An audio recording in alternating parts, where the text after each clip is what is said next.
Myself, Ravi Ekullu from Andhra, working as a assistant professor.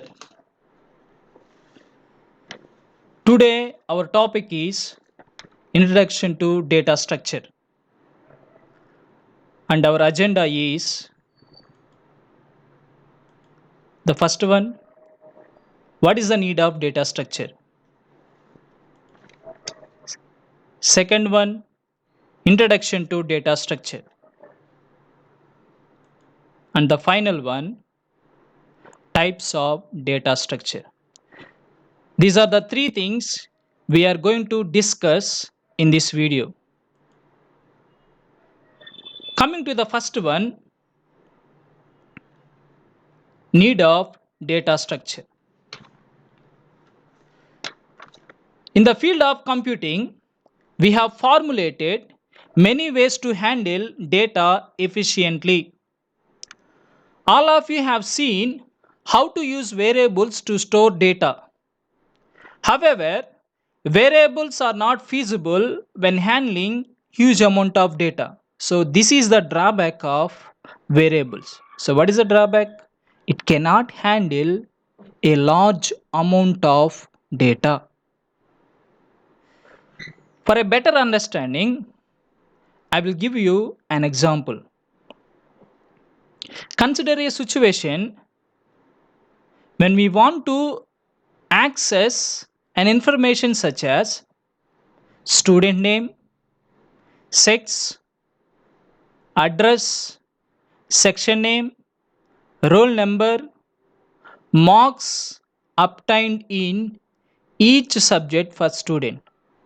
See, with a single variable, it is an impossible task to store a large amount of related data. So what is a large amount of related data here?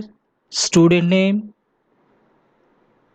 address, sex, so marks obtained in each of the subject. So all these are belongs to a student called, for example, Ravi.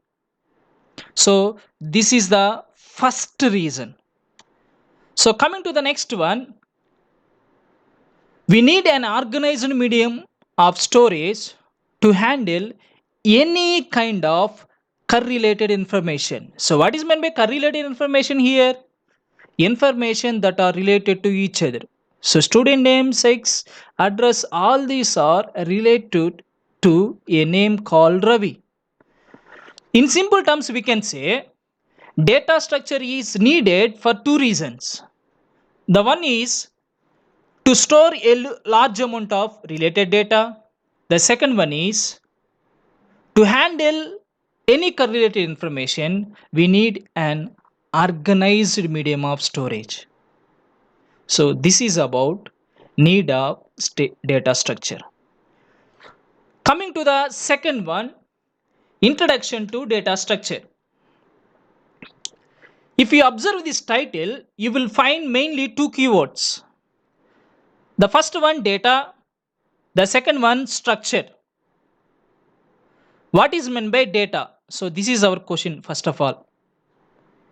Data is a raw, unorganized facts that are need to be processed. In simple terms, we can say an unprocessed data is called as a data. Here, data can be a character or it can be a text, picture, sound, or a video that you are watching now. For example, here Ravi is a data, Ekullu is a data, PIN is also a data. Finally, 524004 is a data. So these are all the examples of data. So coming to the next one, what is meant by information? So data is a unprocessed one, but information is a processed one. When data is processed, it becomes an information. So when data Ravi, Ekullu is processed, it becomes Ravi Ekullu. Ravi is a first name, Ekullu is a second name. It is a meaningful one. So if you process PIN 524001, it becomes our pin code. It is also a meaningful one.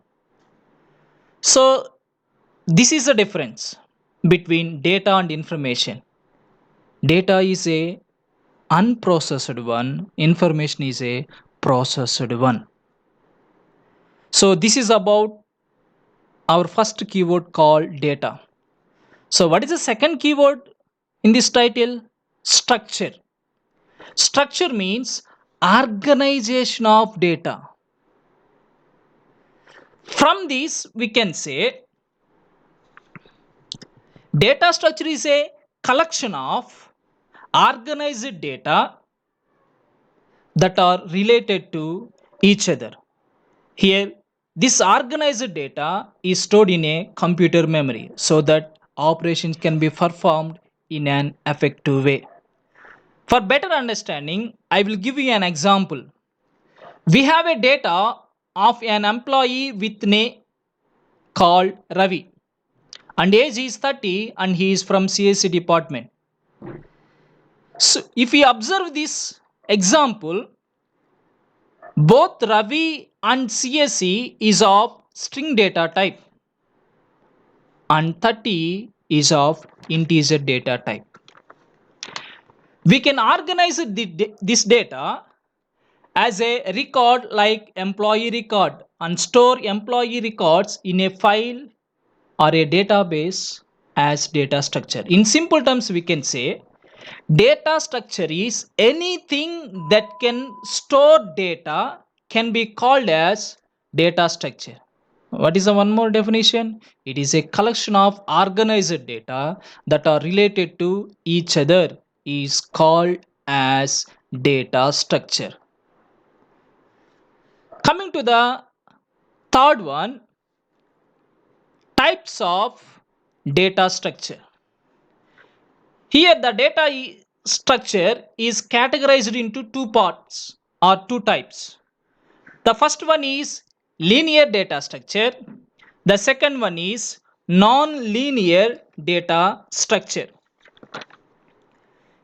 In linear data structure, the data is stored in sequential order, that is one after another. We have two techniques here. The first technique provides a linear relationship among the elements represented by linear memory location. So this is also called as arrays. In arrays, every element is stored in consecutive memory locations, one after another. So this is the first technique. And the second technique provides linear relationship among the elements represented by using the concept called pointers or links. So here a connection is established or a link is established between two nodes. A connection is established between number of nodes. So this is called linear data structure, and the example of linear data structures are arrays, stacks, queues, linked list. So coming to the second category, so that is non-linear data structure. In non-linear data structure, the data is stored in random order, or we can say here it provides hierarchical structure. In linear data structure, the data is stored in a sequential order, whereas in non-linear data structure, the data is stored in random order. The examples of non-linear data structure, the first one trees, the second one graphs, the next one tables. So these are the things we discussed now. First one,